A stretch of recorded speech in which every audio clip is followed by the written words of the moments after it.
ना दर्द ना तकलीफ क्या खाक मजा है जीने में, ना दर्द ना तकलीफ क्या खाक मजा है जीने में। अच्छे अच्छे तूफान भी थम जाते हैं भाई जब आग लगी हो सीने में। तो इस आग को जब तक पेपर के खोपड़ी में छेद नहीं कर देते हो लगाए रखना भाई, ठीक है ना। और ये हिंदी का मैं हल्ला बोल के कह रहा हूँ, यानी कि देवरिया में राघव नगर जो है ना अरुण पैथोलॉजी के पास ये प्रिंस करियर क्लासेस है, और यहाँ से ऑफलाइन क्लास भी चलता है और ऑनलाइन मंच से भी हम लोग दहाड़ने का काम कर रहे हैं।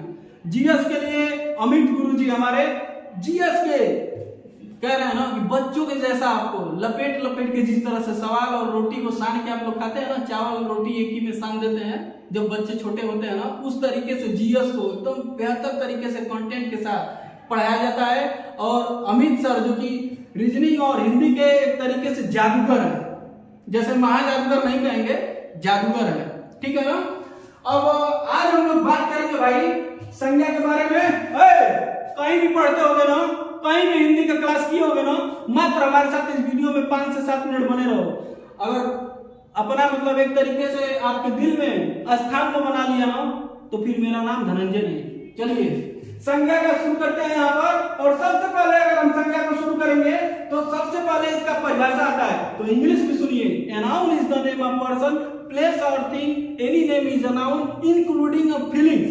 यानी किसी वस्तु, स्थान या फिर भाव के नाम को ही क्या कहते हैं, संज्ञा कहते हैं। यानी कि व्यक्ति हो गया या फिर स्थान हो गया, कोई आपके अंदर यानी कि हृदय के अंदर कोई भाव उत्पन्न हो रहा है, वो भी संज्ञा के अंतर्गत आता है। अरे भाई जो चीज भी हमको आंख से दिखाई दे रहा है ना, जो चीज भी, मोबाइल अपने हाथ में, घड़ी पहने होंगे, कपड़ा पहने, हम दिखाई दे रहा है, हमारा ये मार्कर दिखाई दे रहा है, ये पूरा का पूरा व्हाइट बोर्ड दिखाई दे रहा है, मतलब जो भी आपको दिख रहा है भाई ना वो संज्ञा है तो है, इतना जानिए, ठीक। अब बात करेंगे हम संज्ञा के मुख्य प्रकार। और जब भी मुख्य लगे ना तो समझ जाइए कि उसका और भी भेद है, और भी भेद है तभी मुख्य लगा है। लेकिन मुख्यतः क्या भेद होगा भाई, 3। व्यक्तिवाचक संज्ञा, दूसरा है जातिवाचक संज्ञा, और तीसरा नंबर पर आता है आपका भाववाचक संज्ञा।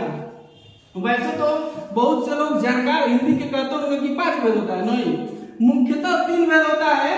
और ये जातिवाचक जो संज्ञा है ना, इसी से 2 संज्ञा का निर्माण होता है। एक होता है आपका समूहवाचक और एक होता है आपका द्रव्यवाचक। तो इस तरीके से कह सकते हैं कि 5 भेद होते हैं, लेकिन मुख्यतः अगर पूछता है पेपर में तो कितना होगा, 3 भेद होगा, ठीक। अब हम लोग बात करेंगे व्यक्तिवाचक संज्ञा के बारे में, ठीक है ना। अरे पूरा देवरिया में हल्ला हो गया भाई, हिंदी का क्लास, रीजनिंग का, मैथ का और जीएस का इतना बेहतर तरीके से बेहतर कंटेंट के साथ जो है कि ऑफलाइन क्लास से लेकर के ऑनलाइन मंच पर भी हम लोग उतरे हैं। और आप लोग परखिए, देखिए कि सच्चाई आखिर क्या है, ठीक। यहाँ पर मलाड़ी नहीं होता है और ना ही कुछ भी आके नाम से नाम बोलना होता है। केवल हम लोग अपने कंटेंट पे काम करते हैं और अपने बच्चों के लिए एक बेहतर भविष्य हो, उनका नौकरी लगे, चाहे वो किसी भी विभाग में लगे, उस पर काम किया जाता है। तो व्यक्तिवाचक संज्ञा के बारे में जब बात करेंगे, व्यक्तिवाचक का मतलब खास नाम। जब भी आपको खास नाम के बारे में, यानी कि कह सकते हैं कि जैसे राम है तो एक खास नाम हुआ कि नहीं हुआ। जैसे बहुत से लोग बैठे हुए हैं और उसमें हम किसी का नाम अगर ले लेंगे तो वो खास नहीं हो गया जी। तो जो खास नाम हो गया, जैसे राम है, श्याम है, आगरा है, गंगा है। नदियों में तो बहुत सारी नदियां हैं, लेकिन मैंने गंगा का नाम नहीं जाना, तो एक खास नाम हुआ कि नहीं हुआ, वही क्या है, व्यक्तिवाचक संज्ञा है, ठीक है। यहाँ पर देखिए हिमालय, वैसे तो बहुत पर्वत होंगे, लेकिन जो एक हिमालय है वो क्या है, खास नाम हो गया कि नहीं हो गया, तो ये क्या है आपका व्यक्तिवाचक संज्ञा के अंतर्गत आएगा, ठीक। यानी कि व्यक्तिवाचक संज्ञा किसको कहते हैं, जहां पर खास व्यक्तियों का बोध होता है, चाहे खास नामों का बोध होता है, उसको कहते हैं व्यक्तिवाचक संज्ञा। समझ में आ गया कि नहीं आ गया। और वीडियो को अंत तक देखिए, अगर संज्ञा को समझना है तो बताते रहेंगे, ठीक है, एकदम लास्ट तक बने रहिए। दूसरे नंबर पर आपका आता है जातिवाचक संज्ञा। और जातिवाचक संज्ञा, इस देखिए जातिवाचक संज्ञा कहते हैं किसको है, मतलब किसी एक नाम से उसके पूरे जाति वर्ग का बोध करा दे, उसी को क्या कहते हैं, जातिवाचक संज्ञा कहते हैं। यानी कि कोई एक नाम आप लीजिए और उस एक नाम से पूरे उसके जाति वर्ग का बोध हो जाए, उसी को कहते हैं जातिवाचक संज्ञा। ये देखते हैं, जैसे इसका एग्जाम्पल मैंने यहाँ पर लिखा है। जैसे मान लीजिए लड़का है, तो क्या आप बता सकते हैं कि आपके घर के लड़के का मैं बात बोल रहा हूँ कि आप अब मेरे घर का अपना बात बोल रहा हूँ लड़के का, कि किसी और के घर के, चाहे किसी भी लड़के का पार्टिकुलर मैंने नाम नहीं लिया है, केवल लड़का बोल दिया है, यानी कि एक लड़का से उसके पूरे जितने भी लड़के होंगे उसका बोध हो रहा है। और जैसे ही उस लड़के का नाम मैंने रख दिया तो किसमें चला जाएगा? व्यक्तिवाचक संज्ञा में। मेरे साथी बहुत मेहनत से आपके बीच कंटेंट से लेकर के और हर एक चीज यहाँ पर बताया जाता है, तो आप सभी लाइक शेयर सब्सक्राइब अवश्य करिएगा, ठीक है ना। फिर देखिए पर्वत। पर्वत का मतलब देखिए, पर्वत में बहुत सारे पर्वत है, भारत में भी बहुत सारे पर्वत है, कई अदर्स कंट्री में भी क्या है पर्वत है, लेकिन उसमें किसी पर्टिकुलर पर्वत की बात नहीं किया गया है, ठीक। यानी कि एक पर्वत से पूरे पर्वत का बोध हो जाता है, यानी कि एक ही नाम से उसके पूरे जाति का बोध हुआ कि नहीं हुआ, बात को समझिए। ये देखिए गाय, या फिर अपने घर की गाय हो चाहे दूसरे के घर की गाय हो, किसी विशेष गाय की बात मैंने नहीं किया है, यानी कि एक ही गाय से उसके पूरे वर्ग, उसके पूरे जाति, यानी कि कोई भी गाय, किसी के भी घर की गाय हो, उसकी मैंने बात यहाँ पर किया है। अगर यही कह देता कि राम के घर की गाय, चाहे अगर कह देते देसी गाय, तो चला जाता व्यक्तिवाचक संज्ञा में, लेकिन मैंने केवल गाय का बस नाम लिया है, तो इसके लिए किसमें जाएगा? जातिवाचक में। यानी कि एक ही गाय है और उस गाय से सबके घर की गाय का बोध करा दिया जा रहा है, ठीक। यह है आपका पेन, तो एक ही पेन से सभी पेनों का बोध हो रहा है। इसमें यह नहीं कि रिनॉल्ट पेन है, कि बहुत सारे पेन आते हैं कंपनियों का, ठीक है ना, तो वो क्या हो जाएगा आपका, जब कंपनी का नाम हम ले लेते तो किसमें चला जाता है? व्यक्तिवाचक में। लेकिन मैंने कंपनी का नाम नहीं लिया है तो किसमें आएगा? आ जाएगा आपका जातिवाचक में, ठीक है ना। तो इस तरीके से मैंने जातिवाचक को भी बहुत ही बेहतर तरीके से आप लोग के बीच समझाने का प्रयास किया है। मेरे साथ ही एकदम अंत तक बने रहिएगा। चलिए अगला है आपका भाववाचक संज्ञा। अभी इसको भी बताएंगे, जातिवाचक से ही टूटा है क्या? समूहवाचक और द्रव्यवाचक।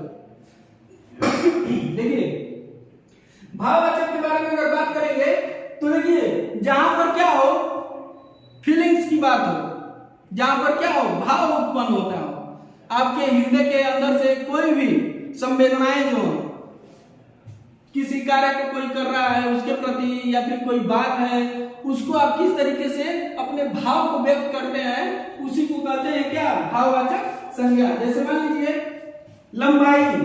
अच्छा ये बताइए, लंबाई, जब मैं लंबाई का नाम ले रहा हूं तो क्या आपके अंदर एक भाव नहीं आ रहा है कि लंबाई का मतलब उसका लंबाई देखा जाता होगा, मतलब लॉन्ग, कितना लंबा है, ठीक है ना।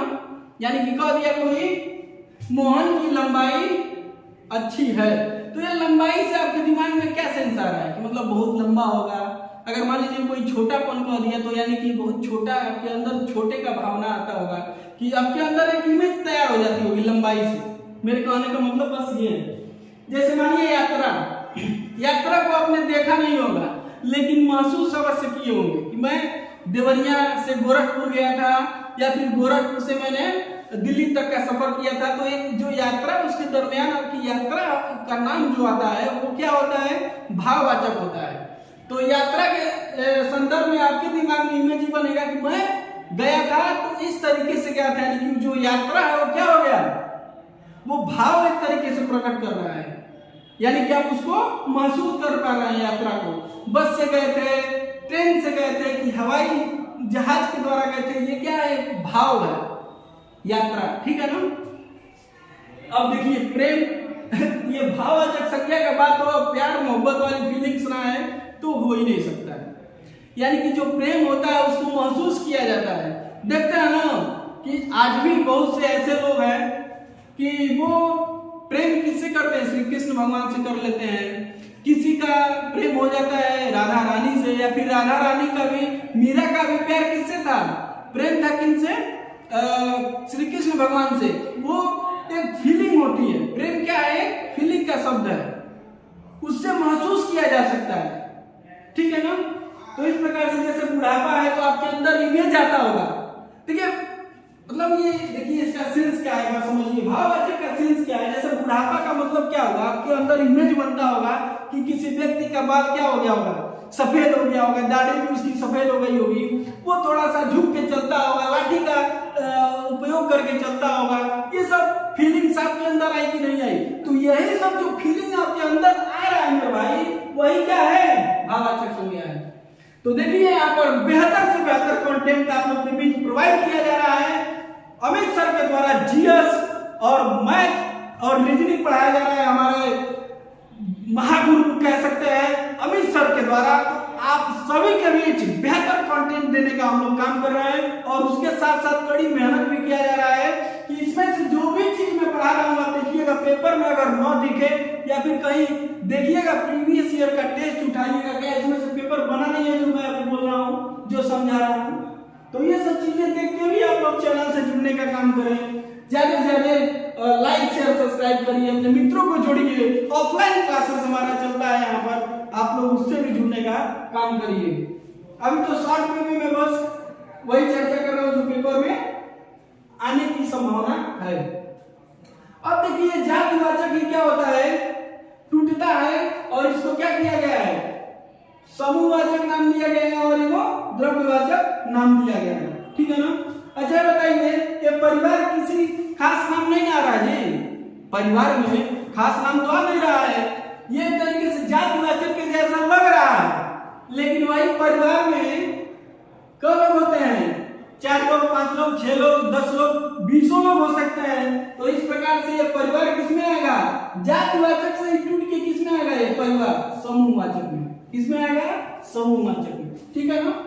और ये जो वर्ग है, वर्ग एक जाति समूह एक वर्ग कहलाता है, वही वर्ग की मैं बात कर रहा हूँ। तो जैसे मान लीजिए अगर बहुत सारी जातियां हैं, जैसे मान लीजिए कोई यादव है तो कोई त्रिपाठी हो गए, या फिर कोई मान लीजिए सिंह हो गए, तो इस तरीके से बहुत सारे वर्ग हैं कि नहीं है, तो एक प्रकार से वो क्या हो गया, समूह का बोध करा रहा है। बहुत सारी जातियां जब एक साथ मिलाएंगे तो समूह नहीं हुआ, वही चीज है वर्ग। फिर देखिए संघ, संघ क्या है, आप लोगों ने जीएस में पढ़ा होगा कि जो संघ हो उसका क्या मतलब होता है, भारत राज्यों का क्या है, संघ है। पहला जो अनुच्छेद है उसमें है ना, भारत राज्यों का संघ है। तो ये संघ जो है ये भी किसका बोध कराता है, समूह का बोध कराता है। किसका बोध कराता है, समूह का। हालांकि यह है जातिवाचक ही, लेकिन जब जातिवाचक से टूटता है तो एक और नाम दिया गया है समूहवाचक। तो संघ में क्या होता है, बहुत सारे गुच्छे हो जाते हैं। संघ का मतलब क्या हो गया, जुड़ा, संगठन। तो संगठन में, संघ में 1-2 लोग तो रहेंगे नहीं, बहुत सारे लोग रहेंगे, तो इसीलिए उसको समूहवाचक कहा दिया जाता है। अब जैसे मान लीजिए सभा, आप नॉर्मली बेस पे देखिए आपके घर में, आपके गांव में भी सभाएं होती हैं जो ग्राम प्रधान के द्वारा संचालित की जाती है।